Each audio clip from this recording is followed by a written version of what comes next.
किसान, बदलते भारत की शान।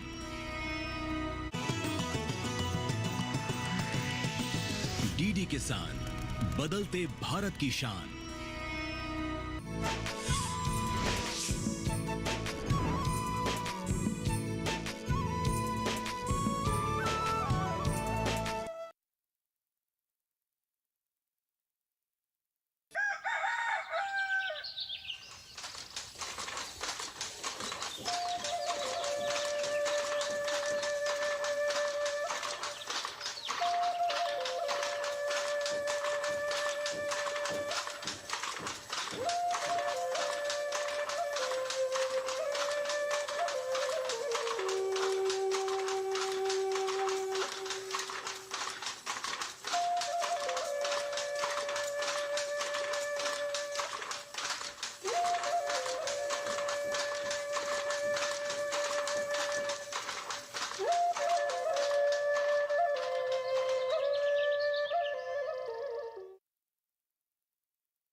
भैया 1 केजी आलू और 1 केजी प्याज देना। ठीक है।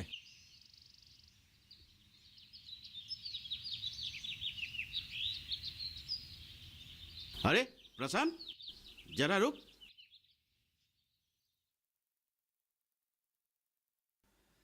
अरे चाचा जी, आप? मुझे कल ही पता चला कि तुम मुंबई का नौकरी छोड़कर गांव वापस चला आया। तेरे पिताजी ने कहा था, क्या तूने सचमुच नौकरी छोड़ दी? जी हाँ, मैंने वो नौकरी छोड़ दी। लेकिन ऐसी अच्छी नौकरी छोड़कर तुमने कहीं बेवकूफी तो नहीं की? देखो, इंजीनियरिंग पास करते ही तुम्हें अच्छी नौकरी मिली थी। मैं तुम्हारे घर मिठाई खाने गया था, मुझे आज भी याद है। पर क्या सोचकर तुमने ये नौकरी छोड़ दी? मेरे ख्याल से मैंने कोई बेवकूफी नहीं की चाचा जी, सोच समझकर ही फैसला लिया है। वो सब तो ठीक है, बिजली का क्या है? आते जाते रहते हैं, हर समय सामान तो नहीं रहते हैं ना। वो सब भी धीरे धीरे ठीक हो रहा है चाचा जी। गांव आते ही मेरी नजर बहुत सारे ट्रांसफार्मर, नई कनेक्शंस, यानी कि हाई टेंशन वायर पर पड़ी। काम चल रहा है ना? वो सही है, सब कुछ ठीक हो जाए यही मन से कामना करता हूँ। अच्छा, अब तुम कहाँ जा रही हो? आपके घर की तरफ ही जा रहा था, ये लोकेश्वर चाचा जी से मिलने। अच्छा, आपने पंचायत के सभापति का घर? हाँ। चलो अच्छा, मैं तुमसे बात करते करते घर पहुंच जाऊंगा। मैंने तुम्हारे पिताजी से वजह पूछा था, मगर उसने तुम्हें पूछने बोला। अब मैं तुमसे सब कुछ समझ लूंगा। ठीक है। तू 1 मिनट रुक, मैं दुकान से सामान ले लेता हूँ। ठीक है, आइए। भैया सामान देना। ये लीजिए। ये लिख के रखना, ठीक है? चलो बेटा। हाँ, चलिए। चलो।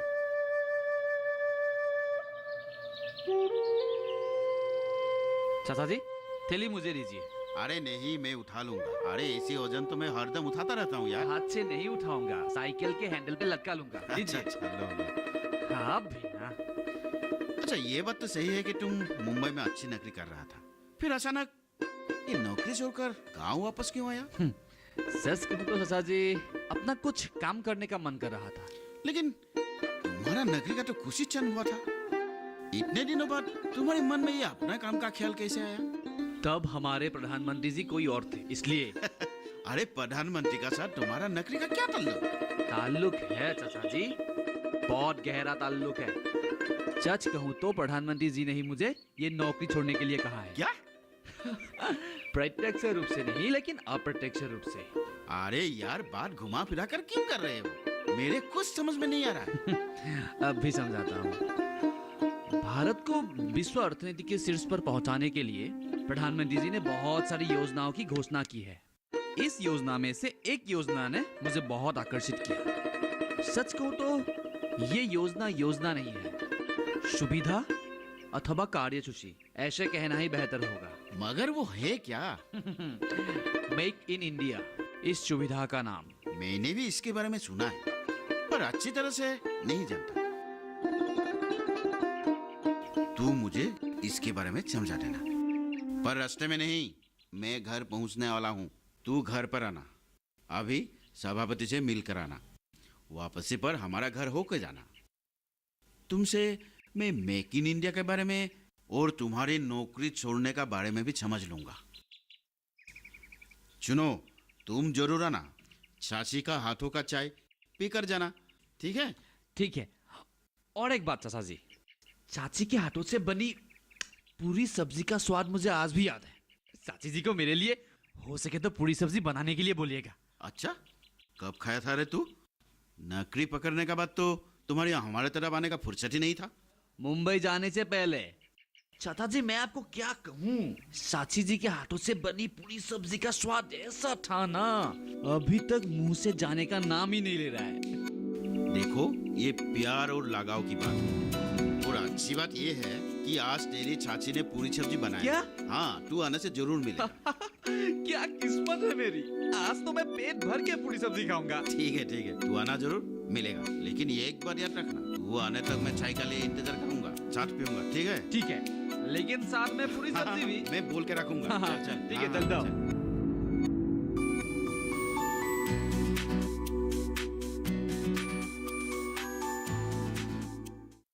मेक इन इंडिया के अधीन तुम्हारे परिकल्पनाओं को देखकर मुझे बहुत अच्छा लगा। शुक्रिया। तुम बिल्कुल फिक्र मत करो, हमारे तरफ से जो सहायता चाहिए मैं जरूर करूंगा। केंद्रीय सरकार के इंडस्ट्रियल पॉलिसी और प्रमोशन के तरफ से अच्छा, इस बारे में एक चिट्ठी मिली है। क्या लिखा है उस चिट्ठी में? सबको उद्देश्य करके लिखा हुआ है उस चिट्ठी। हाँ हाँ। हमें बस एक कॉपी मिली है। उस चिट्ठी में मेक इन इंडिया के बारे में लिखे गए हैं। अच्छा, उद्योग स्थापन, व्यवसाय शुरू करना, इन सब का नीति नियम का सरलीकरण के बारे में लिखे गए हैं उस चिट्ठी में। इसका मतलब अब शायद नीति नियम और सहज हो जाएगा। हाँ, लेकिन वो सब काम उस स्तर पर होगा। हाँ, फिर भी प्राथमिक स्तर पर हमारी तरफ से सरल करने को कहा है और जल्दी करने को कहा है।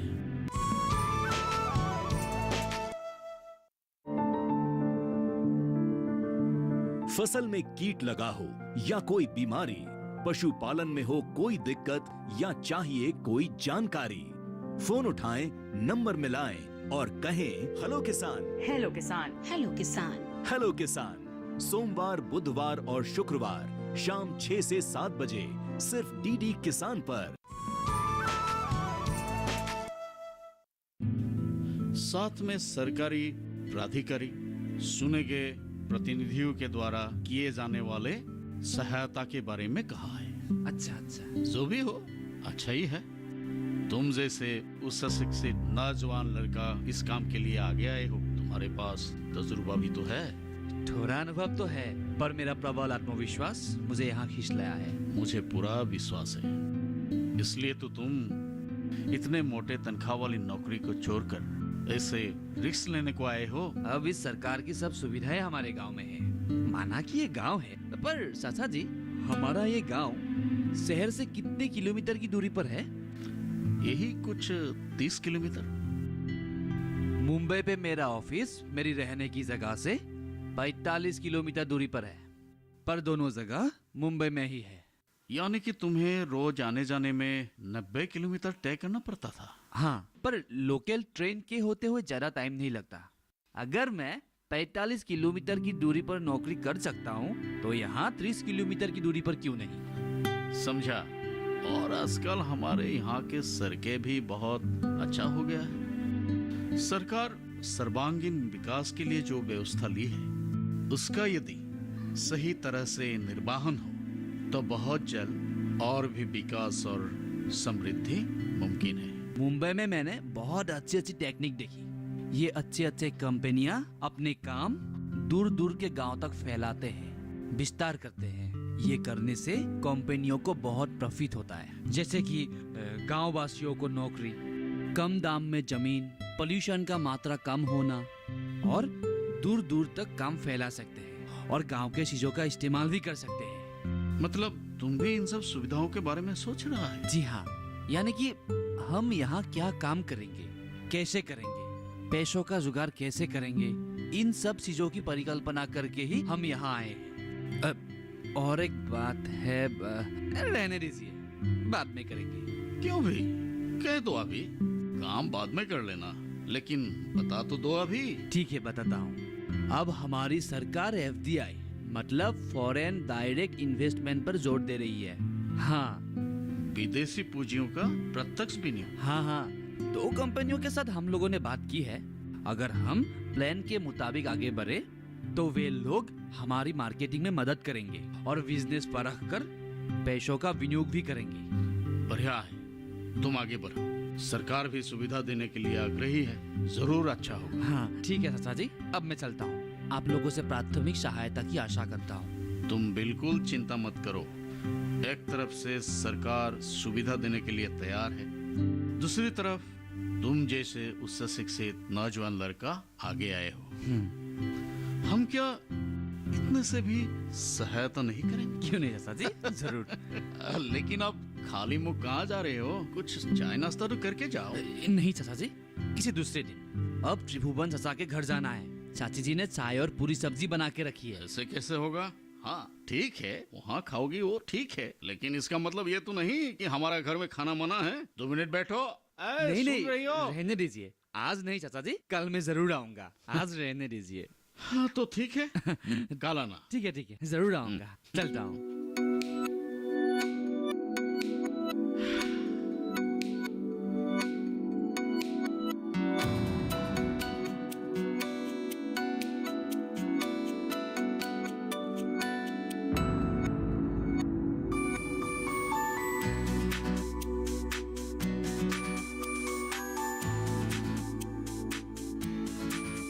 अरे रमेश, अरे कैसे हो? ठीक हूँ यार। तू कब आया? सोमवार को। अच्छा, तू अब क्या कर रहा है? हुड्डावरी बालिका विद्यालय में शिक्षकता कर रहा हूँ। अच्छा, बहुत बढ़िया। रमेश, मैं भी चलता हूँ, थोड़ा काम है, शाम को मिलते हैं। हाँ ठीक है। ठीक है, चल चल बाय। बाय।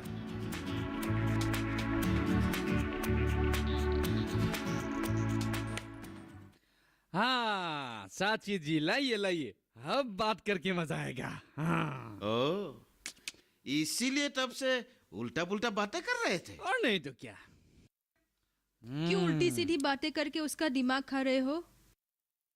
पहले इसको चाय तो पी लेने दीजिए। ये लो, देखो तुम्हारा सासी भी तुम्हारा ही पार्टी ज्वाइन कर ली। साची जी बहुत बढ़िया बनी है। अच्छा, तुम भी अच्छी तरह सुनना, ये हमें कुछ अच्छी बातें बताने वाला है। अच्छा, अब सुनिए। चुनाव के पहले हमारे प्रधानमंत्री जी परिवर्तन की बातें करते थे, ये तो आप सब लोग जानते हैं। प्रधानमंत्री बनने के बाद दिल्ली स्थित एक विज्ञान भवन के एक सभा में उन्होंने ये मेक इन इंडिया नामक योजना का घोषणा किया। इस सभा का शुभारंभ भी वही करते हैं। इस योजना का लक्ष्य था भारत को एक उन्नत और समृद्धिशाली राष्ट्र बनाना, मुख्यतः उस दिशा में चलने के लिए राह दिखाना। अच्छा, ये प्रोग्राम शुरू होने से पहले हमारे देश का आर्थिक अवस्था कैसा था? एकदम ठीक नहीं था, बुरा हाल था, माने एक जटिल पेचीदा हाल था।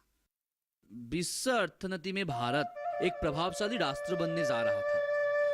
सन 2013 में ये धारणा बिल्कुल टूट चुका था। उस साल भारत की आर्थिक स्थिति पिछले 10 सालों से निम्न स्तर में था। ब्राजील, दक्षिण अफ्रीका, भारत, चीन मिलकर जो ब्रिक्स संस्था खोल रखे थे, वो संस्था बिल्कुल बेकार साबित हो रहा था। तो इस देश में निवेश करने आएगा कौन? दिवाला होने पर सब साथ छोड़ देते हैं। वही तो, विदेशी निवेशकों के मन में यह संदेह उत्पन्न हो रहा था कि इतनी विशाल गणतंत्र के निवेश में कहीं लेने के देने ना पड़ जाए। एक्चुअली भारत की आर्थिक व्यर्थता बिल्कुल टूट चुका था। शायद इसीलिए उस समय हमारे आदरणीय प्रधानमंत्री जी ने ये कदम उठाए हैं। जी हाँ, वैसे नकारात्मक परिस्थितियों से गुजरने के लिए हमारे प्रधानमंत्री जी ने मेक इन इंडिया नामक योजना का घोषणा करते हैं। ये था एक उपयुक्त कदम। ये तो मैं समझ गई, ये अच्छा है, पर तू मुझे ये समझा कि ये है क्या? ये मेक इन इंडिया योजना भारत के नागरिक और व्यवसायियों के लिए है और हमारे विदेशी निवेशकों को बारे में आकर्षित करने के लिए एक परिकल्पित योजना है।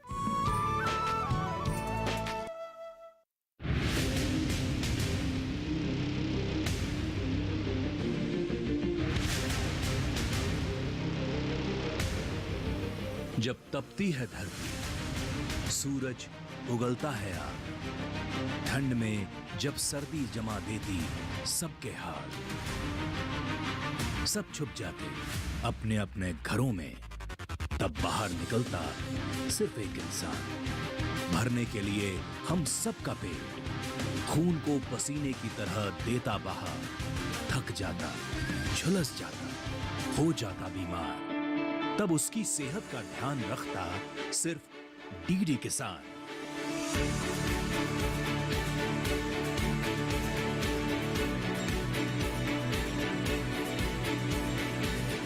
देखिए स्वस्थ किसान शनिवार शाम 6 बजे लाइव सिर्फ दूरदर्शन किसान चैनल पर।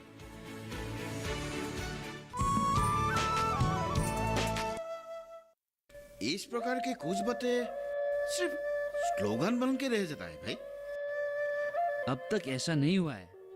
ये सिर्फ एक स्लोगन नहीं है, इस क्षेत्र के जरिए हमारे भारतवर्ष के व्यवसायी उद्योग को एक दिशा देने की कोशिश है और इसमें सफलता भी मिली है। तुम शायद ठीक ही कह रहे हो। मुझे भी महसूस हो रहा है कि इस क्षेत्र में सरकार की मानसिकता में संपूर्ण बदलाव आया है। अलवक्त हुआ है।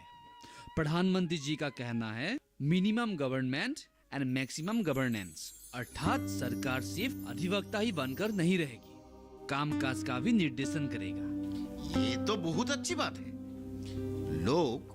हम लोग तो यही सोचते थे कि सरकारी ऑफिसों में पैसों के बिना कोई काम ही नहीं होता है। अगर ये सोच ही बदल जाए तो कितना अच्छा होगा।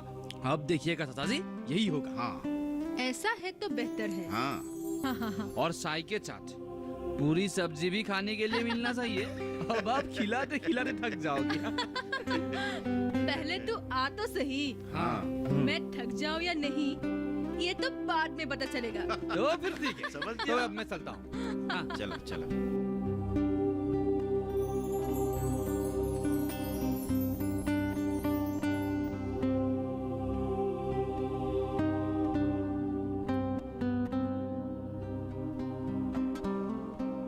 बेटा, तुम नौकरी छोड़कर वापस आकर ठीक नहीं किया।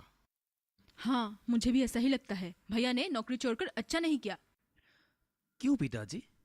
क्या आप नहीं चाहते कि आपका लड़का कुछ बड़ा काम करे, अमीर बने, अपने गांव अपने देश के लिए कुछ करे? अरे भाई, चाहते हैं भाई, लेकिन समझा, और ये भी समझ गया कि आपके मन में एक आशंका आया है। हाँ, आशंका तो होगा ही। और आशंका क्यों है कहो? क्योंकि आप लोग बहुत दिन से एक अलग परिवेश में रहे हो। अलग परिवेश? कौन सी अलग परिवेश?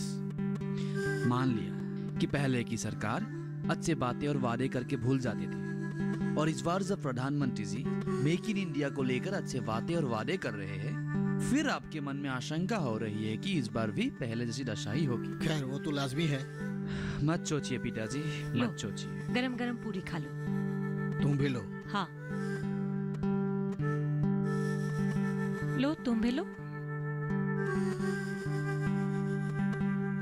मैंने तेरी बात सुनी। तुमने पिताजी को ये सब सोचने के लिए मना किए हो, लेकिन हम क्यों ना सोचे? अपने आंखों से ही तो सब कुछ देख के आ रहे हैं। तू अब जवान है, दुनिया को अच्छे से देखना, यहाँ बसने वाले लोगों को समझना बहुत ही मुश्किल बात है। नहीं माँ, मैं भी पहले तुम लोगों की तरह ही सोचता था, और देखो मैंने ये सिद्धांत झट से नहीं लिया है, और ये भी नहीं कि प्रधानमंत्री जी ने मेक इन इंडिया की घोषणा 25 सितंबर को किया और 26 तारीख को मैंने इस्तीफा दे दिया। असल में सरकार की गतिविधियों पर मेरा नजर पहले से ही था। सब देखा कि सारे काम वादे के मुताबिक हो रहे हैं, सारे गाइडलाइंस फॉलो किए जा रहे हैं, तब जाके मैं इस नतीजे पर पहुंचा और ये सिद्धांत लिया। आप समझा भाई, जवानी में जोखिम लेकर अपने जीवन को संवारना अच्छी बात है। बाद में संसार और घरेलू झमेला शुरू होने से ये सब करने के लिए मन नहीं लगेगा। असल में तुम करना क्या चाहते हो? मुझे ठीक तरह से समझाओ तो। अकेले नहीं माँ, हम, मेरे साथ और 2 जन हैं। हम तीनों मिलकर मेक इन इंडिया के तहत उद्योग स्थापन करेंगे। किस चीज का उद्योग?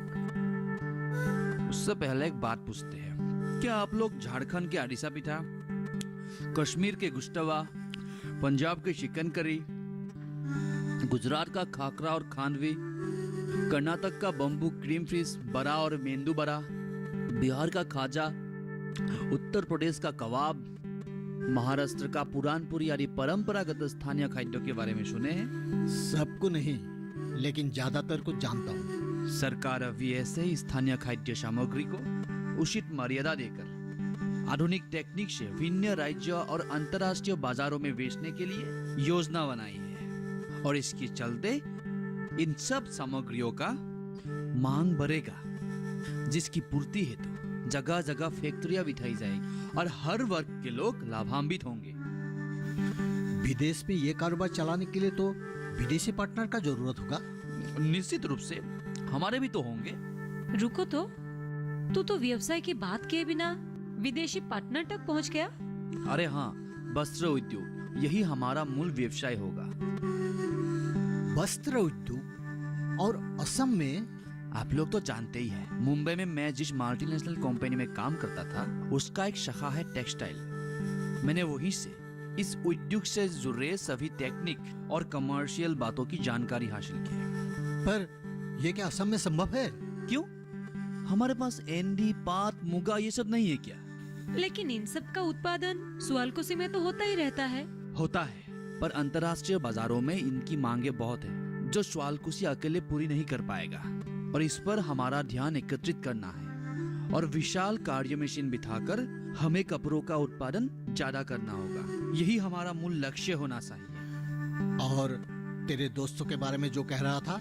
हाँ, उत्पल और विकास दोनों इंजीनियरिंग ग्रेजुएट हैं। मुंबई में मेरे साथ काम करते थे और अब दोनों मेरे साथ काम करने के लिए यहाँ पर आ रहे हैं। हाँ, अकेले करने से बेहतर यही है 2-3 मन मिलने वाला साथ में रहे तो काम आसान हो जाता है। और एक लड़की भी हमारे साथ जुड़ने वाली है डिजाइनिंग के लिए। वो कौन? तुम पहचानती हो माँ, वो हमारे घर भी आई थी। हम लोग साथ साथ पढ़ते थे। रिया रिया रिया। वो जो फैशन डिजाइनिंग पढ़ी थी। हाँ, दिल्ली में जॉब करती है और इस बार वहाँ की नौकरी छोड़कर हमारे साथ काम करने के लिए आ रही है। ये बात उसकी तरफ से हुई या तुमने बताई? माँ, दोनों की तरफ से। समझ गई। ठीक है, तुम लोग काम शुरू करो, मैं तुम लोगों के साथ हूँ। अगर कोई भी मुश्किल आए तो मुझे जरूर बताना। ठीक है पिताजी। प्राथमिक परिकल्पना ठीक से करने के बाद हम जानकार लोगों से मिले। तुम्हारे बाकी साथी लोग भी देख लेते तो अच्छा होगा। नहीं चाहिए, मतलब हम लोगों ने काम बांट लिए है। जमीन चुनना, उसका मोल भाव करना वो मेरा काम है, उसमें कोई और पसीना नहीं बहाएगा। वैसे हम भी उन लोगों के काम में दखल नहीं देते। अच्छा, तो तुम लोगों ने काम बांट लिया है?